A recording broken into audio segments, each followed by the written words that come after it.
आइए आज हम बात करते हैं ज्वालामुखी के बारे में। जैसा कि आप देख रहे हैं कि इस समय हम ज्योग्राफी का सेक्शन लेके चल रहे हैं, भूगोल का सेक्शन लेके चल रहे हैं और इसमें हम आपको बता रहे हैं विश्व का भूगोल। ये दो पार्ट में बटा हुआ है। इसमें हम देखते हैं कि एक हमारा है विश्व का भूगोल और दूसरा है हमारा भारत का भूगोल। तो इस समय हम आपको बता रहे हैं विश्व का भूगोल।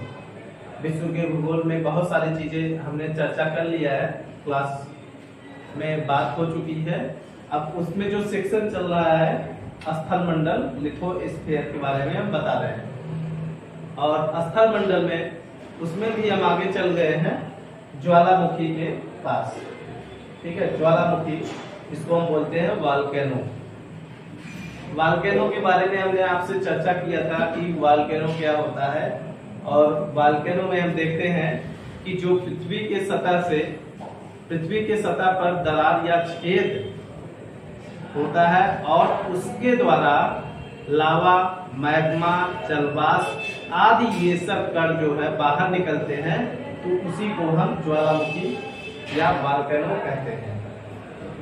आप देखेंगे कि ज्वालामुखी तीन प्रकार से, अगर इसको जो है वैज्ञानिकों ने पढ़ने के लिए, इसको समझने के लिए क्या किया है कि इसे तीन प्रभागों में बांट लिया गया है या तीन पार्ट में डिवाइड कर लिया गया है। एक होता है सक्रिय ज्वालामुखी और एक होता है प्रसुप्त ज्वालामुखी जिसको हम डोर्मेंट वॉल्केनो बोलते हैं, और तीसरा हमारा है शांत अथवा निष्क्रिय ज्वालामुखी। ऐसे ज्वालामुखी, सक्रिय ज्वालामुखी ऐसी ज्वालामुखी होती है जिसमें हम देखते हैं कि पूरे वर्ष भर इसमें से जलवाष्प, धूलकण, राख, मैग्मा, लावा ये सारे चीज पूरे वर्ष भर निकलता रहता है, तो उसे हम क्या बोलते हैं, सक्रिय ज्वालामुखी, एक्टिव वॉल्केनो। जो कि आप देखेंगे कि एक्टिव वॉल्केनो जो होता है ज्यादातर एशिया महाद्वीप में और इसके साथ साथ प्रशांत महासागर के क्षेत्रों में पाया जाता है। आप देखेंगे कि प्रशांत महासागर के क्षेत्रों में जितने भी ज्वालामुखी पाए जाते हैं, क्योंकि प्रशांत महासागर के पैसिफिक ओशियन के चारों ओर जो पाया जाने वाला ज्वालामुखी होता है वो रिंग ऑफ वलय के नाम से कहा जाता है या अग्निवलय उसे कहा जाता है। तो इस तरह से, क्योंकि उसके किनारे बराबर ज्वालामुखी निकलते रहते हैं जिससे पूरा प्रकाश उस सागर के किनारे या तटीय भागों में निकलता रहता है, जिस वजह से उसे अग्निवलय के नाम से जाना जाता है। दूसरी बात हम करते हैं प्रसुप्त ज्वालामुखी की बात करते हैं। प्रसुप्त ज्वालामुखी ऐसी ज्वालामुखी होती है जिसमें भविष्य में कभी भी उद्गार होने की संभावना बनी रहती है, तो ऐसी ज्वालामुखी को हम प्रसुप्त ज्वालामुखी कहते हैं। जैसे कि हमने बताया वेसुवियन ज्वालामुखी, वो हमारा क्या है, प्रसुप्त ज्वालामुखी है।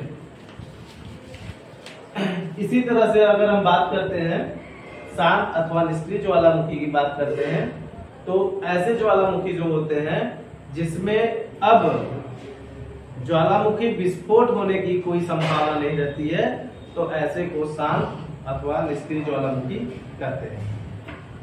अगर हम बात करें ज्वालामुखी भारत में, तो भारत में एक बैरन द्वीप है, वहीं पर एक सक्रिय ज्वालामुखी पाया जाता है, बाकी यहाँ पर कोई ज्वालामुखी नहीं उद्गार होता है।